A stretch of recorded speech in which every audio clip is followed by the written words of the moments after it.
90% экспертных оценок занижают опасность глобального повышения уровня моря. К такому выводу пришли специалисты из Нидерландов, Германии и Италии.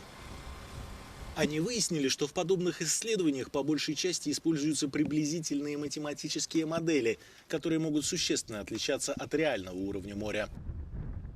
If we take this hypothetical 1 meter relative sea level rise, we figure out that this underestimates global coastal population by up to 12%. Согласно новым оценкам, при повышении уровня моря чуть больше, чем на метр, окажутся затоплены на 37% больше земель, чем считалось ранее, а в опасности могут оказаться на 130 миллионов человек больше.